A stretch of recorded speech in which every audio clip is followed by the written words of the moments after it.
എല്ലാവർക്കും നല്ല നല്ല ആശയങ്ങളുണ്ടാവാറുണ്ടല്ലേ? പക്ഷെ അതിലെത്രയെണ്ണം ശരിക്കും നടപ്പിലാവാറുണ്ട്? പലപ്പോഴും ആഗ്രഹങ്ങൾ ആഗ്രഹങ്ങളായിട്ട് തന്നെ നിൽക്കും. അപ്പോ ഈ നല്ല ആഗ്രഹങ്ങളെ എങ്ങനെ നമുക്ക് അളക്കാൻ പറ്റുന്ന, ശരിക്കും മാറ്റങ്ങൾ കൊണ്ടുവരുന്ന ഒന്നാക്കി മാറ്റാം? അതിനൊരു കൃത്യമായ വഴികാട്ടി, ഒരു ബ്ലൂ പ്രിന്റാണ് നമ്മളിന്ന് നോക്കാൻ പോകുന്നത്. നമ്മൾ കാണാറില്ലേ, വലിയ ആവേശത്തിൽ തുടങ്ങുന്ന പല നല്ല കാര്യങ്ങളും കുറച്ചു കഴിയുമ്പോഴേക്കും എവിടെയും എത്താതാവുന്നത്? അല്ലെങ്കിൽ അതിൻ്റെ ഒരു യഥാർത്ഥ ഇമ്പാക്റ്റ് എന്താണെന്ന് നമുക്കെങ്ങനെ അറിയാൻ പറ്റും? ഇതാണ് ഒരുപാട് സാമൂഹിക സംരംഭങ്ങൾ നേരിടുന്ന ഒരു പ്രധാന പ്രശ്നം. അപ്പോൾ ഇതിനൊരു പരിഹാരം വേണ്ടേ? അതാണ് നമ്മളിവിടെ നോക്കുന്നത്. ഇതിന് നമുക്കൊരു വീട് പണിയുന്നതുമായിട്ട് താരതമ്യം ചെയ്യാം. വെറുതെ കുറേ ഇഷ്ടികയും സിമന്റും ഒരിടത്ത് കൊണ്ടിട്ടാൽ അത് വീടാകുമോ? ഇല്ലല്ലോ. അതിന് കൃത്യമായൊരു പ്ലാൻ വേണം, ഒരു ബ്ലൂ പ്രിന്റ്. അതുപോലെ തന്നെയാണ് സമൂഹത്തിൽ മാറ്റം വരുത്തുന്നതും.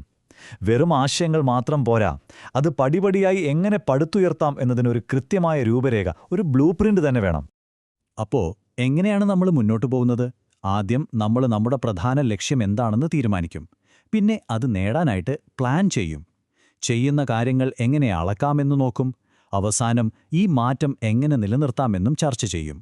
അപ്പോൾ നമുക്ക് തുടങ്ങാമല്ലേ? ഓക്കെ, നമ്മൾ വീട് പണിയുടെ കാര്യമാണല്ലോ പറഞ്ഞത്. അപ്പോൾ ഏതൊരു കെട്ടിടത്തിനും ഏറ്റവും പ്രധാനം എന്താണ്? അതിൻ്റെ അടിത്തറ. നമ്മുടെ ഈ യാത്രയിലെ ആദ്യത്തെ പടിയും അതുതന്നെയാണ്.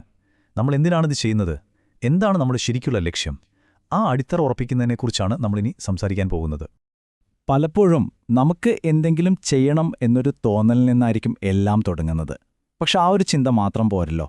അവിടെ നിന്ന് കൃത്യമായി എന്ത് ചെയ്യണം, എന്തിനു വേണ്ടി ചെയ്യണം എന്നൊരു വ്യക്തതയിലേക്കെത്തണം. അതായത് നമ്മുടെ ഈ പ്രവർത്തനമെല്ലാം കഴിയുമ്പോൾ അവസാനം നമ്മൾ കാണാൻ ആഗ്രഹിക്കുന്ന മാറ്റം എന്താണ്? ആ ഒരു ക്ലാരിറ്റിയാണ് എല്ലാത്തിൻ്റെയും തുടക്കം. അപ്പോൾ ഈ വലിയ ലക്ഷ്യങ്ങളെ എങ്ങനെയാണ് നമുക്ക് യാഥാർത്ഥ്യത്തിലേക്ക് കൊണ്ടുവരാൻ പറ്റുക? അവിടെയാണ് ഈ രീതിയുടെ ഒരു സൗന്ദര്യം. ഉദാഹരണത്തിന് നോക്കൂ, തൊഴിലവസരങ്ങൾ ഉണ്ടാക്കണം എന്നതൊരു വലിയ ലക്ഷ്യമാണ്. പക്ഷേ അതിനെ എത്ര പുതിയ തൊഴിലുകൾ നമ്മൾ ഉണ്ടാക്കി എന്ന ഒരു കണക്കിലേക്ക് മാറ്റിയാലോ? അപ്പോൾ നമ്മുടെ ലക്ഷ്യം ആദ്യത്തെ ദിവസം മുതൽ നമുക്ക് അളക്കാൻ പറ്റുന്ന ഒന്നായി മാറിയല്ലേ? ഇനി നമ്മൾ കേൾക്കാൻ പോകുന്ന ഒരു പ്രധാനപ്പെട്ട വാക്കാണ് സ്റ്റേക്ക് ഹോൾഡർ. ആരാണ് ഈ സ്റ്റേക്ക് ഹോൾഡർ? സിംപിളായി പറഞ്ഞാൽ, നമ്മുടെ ഈ പ്രോജക്റ്റുമായി ബന്ധമുള്ള ആരും സ്റ്റേക്ക് ഹോൾഡറാണ്. അതായത് നമ്മുടെ പ്രോജക്റ്റ് ആരുടെയെങ്കിലും ജീവിതത്തിൽ ഒരു മാറ്റം കൊണ്ടുവരുന്നുണ്ടെങ്കിൽ, അല്ലെങ്കിൽ ആരെങ്കിലും നമ്മുടെ പ്രോജക്റ്റിനെ സ്വാധീനിക്കുന്നുണ്ടെങ്കിൽ, അവരെല്ലാം സ്റ്റേക്ക് ഹോൾഡർമാരാണ്. അത് നമ്മളെ സഹായിക്കുന്ന ആളുകളാവാം, നമ്മുടെ പങ്കാളികളാവാം, എന്തിന് ചിലപ്പോൾ നമ്മളെ എതിർക്കുന്നവർ പോലും ഈ കൂട്ടത്തിൽ വരും. അപ്പോൾ നമ്മുടെ ഈ നിർമ്മാണ സംഘത്തിൽ ആരൊക്കെയാണ് ഉണ്ടാവുക? നോക്കൂ, NGOകളുണ്ടാവാം, സർക്കാർ ഓഫീസുകൾ, പിന്നെ ആ കമ്മ്യൂണിറ്റിയിലെ തന്നെ ആളുകൾ, പണം തന്ന് സഹായിക്കുന്നവർ, ഇങ്ങനെ പലരും. തുടക്കത്തിൽ തന്നെ ഇവരെ എല്ലാവരെയും തിരിച്ചറിയുന്നത് വളരെ പ്രധാനമാണ്. കാരണം ഇവരെല്ലാം നമ്മുടെ വിജയത്തിലേക്കുള്ള യാത്രയുടെ ഭാഗമാണല്ലേ? അപ്പോൾ അടിത്തറയിട്ടു, കൂടെ കൂട്ടാൻ പറ്റിയ ആളുകളെയും കണ്ടുവച്ചു. ഇനി എന്തു വേണം? നമ്മുടെ വിശദമായ ബ്ലൂ പ്രിന്റ് വരയ്ക്കാനുള്ള സമയമായി. അതായത് നമ്മുടെ വലിയ വലിയ സ്വപ്നങ്ങളെ ഓരോ ദിവസവും ചെയ്യാൻ പറ്റുന്ന ചെറിയ ചെറിയ കാര്യങ്ങളായിട്ട് മാറ്റുന്നത് ഈ സ്റ്റേജിലാണ്. ഈ വലിയ പ്രോസസ്സിനെ നമുക്ക് 4 സിമ്പിൾ സ്റ്റെപ്പുകളായിട്ട് കാണാം. 1. പ്ലാൻ ചെയ്യുക. 2. പാർട്ട്ണർമാരെ ഒപ്പം കൂട്ടുക. 3. പ്ലാൻ ചെയ്ത കാര്യങ്ങൾ നടപ്പിലാക്കുക. 4. അതെവിടം വരെയായിന്ന് നോക്കുകയും റിപ്പോർട്ട് ചെയ്യുകയും ചെയ്യുക. ഇങ്ങനെ സ്റ്റെപ്പ് ബൈ സ്റ്റെപ്പായിട്ട് ചിന്തിക്കുമ്പോൾ കാര്യങ്ങൾ കുറച്ചുകൂടി എളുപ്പമാകും. വിഭവങ്ങൾ അല്ലെങ്കിൽ റിസോഴ്സസ് എന്ന് പറയുമ്പോൾ നിങ്ങളുടെ മനസ്സിൽ ആദ്യം എന്താ വരുന്നത്? പണം, അല്ലേ? പക്ഷെ പണം മാത്രം പോരാ. ആളുകളുടെ സമയവും അവരുടെ കഴിവും ഒരു വലിയ റിസോഴ്സാണ്.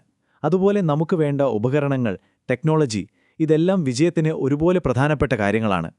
ഒരു നല്ല പ്ലാനും ഒരു ശരാശരി പ്ലാനും തമ്മിലുള്ള പ്രധാന വ്യത്യാസം എന്താണെന്നറിയുമോ? ഒരു നല്ല പ്ലാൻ പ്രശ്നങ്ങളെ അവഗണിക്കുകയല്ല ചെയ്യുന്നത്, പകരം അവയ്ക്കായി തയ്യാറെടുക്കുകയാണ്. എന്തൊക്കെ പ്രശ്നങ്ങൾ വരാൻ സാധ്യതയുണ്ട്, വന്നാൽ എന്തു ചെയ്യും എന്നതിനെക്കുറിച്ച് ഒരു ധാരണയുണ്ടെങ്കിൽ പകുതി പ്രശ്നം അവിടെ തീർന്നു. ഇവിടെയാണ് ഈ ഫ്രെയിംവർക്കിന്റെ ഒരു പ്രത്യേകത. ഇത് വെറുതെ പ്രശ്നങ്ങളെക്കുറിച്ച് പറയുകയല്ല, അതിനുള്ള പരിഹാരങ്ങളെക്കുറിച്ചും പറയുന്നു. ഉദാഹരണത്തിന്, ഫണ്ട് കുറഞ്ഞുപോകുമോ എന്നൊരു പേടിയുണ്ടെങ്കിൽ തുടക്കത്തിലെ 1ൽ കൂടുതൽ സോഴ്സുകളിൽ നിന്ന് ഫണ്ട് കണ്ടെത്താൻ ശ്രമിക്കുക. കണ്ടോ? അങ്ങനെ ചെയ്യുമ്പോൾ വലിയ പ്രതിസന്ധികളായി തോന്നുന്നതുപോലും നമുക്ക് കൈകാര്യം ചെയ്യാൻ പറ്റുന്ന ചെറിയ വെല്ലുവിളികളായി മാറും. ഓക്കെ, അപ്പോൾ പ്ലാനൊക്കെ റെഡി. ഇനി ശരിക്കുള്ള പണി തുടങ്ങുകയാണ്. അതായത് നമ്മുടെ നിർമ്മാണഘട്ടം. നമ്മൾ ഇതുവരെ സംസാരിച്ച പ്ലാനും ബ്ലൂ പ്രിന്റുമൊക്കെ കടലാസിൽ നിന്ന് യാഥാർത്ഥ്യത്തിലേക്ക് വരുന്ന സ്റ്റേജാണിത്. നമ്മുടെ അധ്വാനത്തിന്റെ ഫലം നമ്മൾ നേരിട്ട് കണ്ടു തുടങ്ങുന്നത് ഇവിടെ വച്ചാണ്. പ്രശസ്തനായ പീറ്റർ ഡ്രക്കർ പറഞ്ഞൊരു കാര്യമുണ്ട്: നിങ്ങൾക്ക് അളക്കാൻ കഴിയുന്നില്ലെങ്കിൽ നിങ്ങൾക്ക് മെച്ചപ്പെടുത്താൻ കഴിയില്ല. വളരെ സിമ്പിളാണ്, പക്ഷേ അത്രയും പവർഫുള്ളുമാണ് ഈ ആശയം. നമ്മൾ ചെയ്യുന്ന കാര്യങ്ങൾ അളക്കാൻ പറ്റിയില്ലെങ്കിൽ അതെങ്ങനെ കൂടുതൽ നന്നാക്കും, അല്ലേ? ഇവിടെയാണ് ഡേറ്റയുടെ പ്രാധാന്യം വരുന്നത്. അപ്പോൾ എന്താണ് ഈ അളക്കാവുന്ന സ്വാധീനം അല്ലെങ്കിൽ മെഷറബിൾ ഇമ്പാക്റ്റ്? സംഗതി സിമ്പിളാ. നമ്മളൊരു വിദ്യാഭ്യാസ പ്രോജക്റ്റാണ് ചെയ്യുന്നെങ്കിൽ എത്ര കുട്ടികൾക്ക് പരിശീലനം കിട്ടി എന്ന കണക്ക്, തൊഴിലവസരങ്ങൾ ഉണ്ടാക്കുകയാണെങ്കിൽ എത്ര പേർക്ക് ജോലി കിട്ടി എന്ന കണക്ക്. കണ്ടോ, ഇങ്ങനെ ഓരോ കാര്യത്തിനും കൃത്യമായ അളവുകോലുകൾ വെക്കുമ്പോഴാണ് നമ്മൾ എത്രത്തോളം മുന്നോട്ടു പോയി എന്ന് നമുക്ക് തന്നെ മനസ്സിലാവുന്നത്. ഇനി പലർക്കും പറ്റുന്ന ഒരു അബദ്ധമുണ്ട്. ഒരു നല്ല കാര്യം ചെയ്താൽ മാത്രം മതി, ബാക്കിയെല്ലാം താനെ നടന്നോളുമെന്ന് വിചാരിക്കും. പക്ഷെ അതൊരു പകുതി യുദ്ധം ജയിച്ചതുപോലെയാണ്. നമ്മൾ ചെയ്യുന്ന നല്ല കാര്യത്തെക്കുറിച്ച് മറ്റുള്ളവരെ അറിയിക്കുക എന്നതും അത്ര തന്നെ പ്രധാനമാണ്. കമ്മ്യൂണിക്കേഷൻ എന്നത് ഏറ്റവും അവസാനം ചെയ്യേണ്ട ഒന്നല്ല, അത് തുടക്കം മുതലേ നമ്മുടെ പ്ലാനിന്റെ ഒരു ഭാഗം തന്നെയാവണം. ഇന്നത്തെ കാലത്ത് നമ്മുടെ പ്രൊജക്റ്റിന്റെ കഥ പറയാൻ ഒരുപാട് വഴികളുണ്ട്. സോഷ്യൽ മീഡിയ ഉപയോഗിക്കാം, നാട്ടിലെ പരിപാടികളിൽ സംസാരിക്കാം, പത്രങ്ങളിൽ വാർത്ത കൊടുക്കാം, കൃത്യമായ റിപ്പോർട്ടുകൾ പ്രസിദ്ധീകരിക്കാം, ഇങ്ങനെ പലതും. ഇത് നമുക്ക് കൂടുതൽ സപ്പോർട്ട് കിട്ടാൻ മാത്രമല്ല സഹായിക്കുന്നത്, നമ്മൾ ചെയ്യുന്ന കാര്യങ്ങളിൽ ഒരു സുതാര്യതയും വിശ്വാസ്യതയും ഉണ്ടാക്കാനും ഇത് അത്യാവശ്യമാണ്. അങ്ങനെ നമ്മൾ പണിത കെട്ടിടം പൂർത്തിയായി എന്ന് കരുതുക. എന്നാൽ അവിടം കൊണ്ട് കാര്യം തീർന്നോ? ഇല്ല. യഥാർത്ഥ വെല്ലുവിളി ചിലപ്പോൾ ഇനിയാണ് വരാൻ പോകുന്നത്. നമ്മൾ തുടങ്ങിയ ഈ നല്ല കാര്യം എങ്ങനെ മുന്നോട്ട് കൊണ്ടുപോകും? അതാണ് നമ്മുടെ യാത്രയുടെ അവസാന ഭാഗം. ഒരു ശാശ്വതമായ പൈതൃകം എങ്ങനെ ഉണ്ടാക്കിയെടുക്കാമെന്നതിനെക്കുറിച്ച്.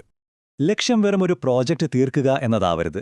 പകരം മാറ്റത്തിനു വേണ്ടിയുള്ള ഒരു സുസ്ഥിരമായ സിസ്റ്റം ഉണ്ടാക്കുക എന്നതാവണം. അതായത് നമ്മൾ ഒരു തവണ കൊടുക്കുന്ന സഹായത്തിലല്ല കാര്യം, നമ്മളില്ലെങ്കിലും ആ കമ്മ്യൂണിറ്റിക്ക് സ്വയം മുന്നോട്ടു പോകാൻ കഴിയുന്ന ഒരു സാഹചര്യം ഒരുക്കിക്കൊടുക്കുക. അതാണ് യഥാർത്ഥ വിജയം. വിശ്വാസം ഉണ്ടാക്കിയെടുക്കാൻ കൃത്യമായ റിപ്പോർട്ടിംഗ് വളരെ പ്രധാനമാണ്. ഒരു താളം വേണം അതിന്. ചിലപ്പോൾ എല്ലാ മാസവും ഒരു ചെറിയ ന്യൂസ്ലെറ്റർ അയക്കാം. വർഷത്തിലൊരിക്കൽ ഒരു വിശദമായ റിപ്പോർട്ട് കൊടുക്കാം. ഇങ്ങനെ കൃത്യമായി കാര്യങ്ങൾ അറിയിച്ചുകൊണ്ടിരിക്കുമ്പോൾ ആളുകൾക്ക് നമ്മളിൽ ഒരു വിശ്വാസം വരും. അതൊരു വലിയ കാര്യമാണ്. നമ്മുടെ പ്രവർത്തനം എത്രത്തോളം വിജയിച്ചു എന്നറിയാനുള്ള ഏറ്റവും നല്ല വഴി ഏതാണെന്നറിയാമോ?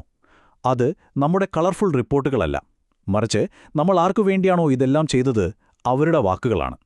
അതുകൊണ്ട് അവരുടെ അഭിപ്രായങ്ങൾ കേൾക്കാനും അതിനനുസരിച്ച് നമ്മുടെ പ്രവർത്തനങ്ങളിൽ മാറ്റങ്ങൾ വരുത്താനും എപ്പോഴും ഒരു വഴി തുറന്നിടണം. അപ്പോൾ ആരിൽ നിന്നൊക്കെയാണ് ഈ ഫീഡ്ബാക്ക് നമുക്ക് കിട്ടുക?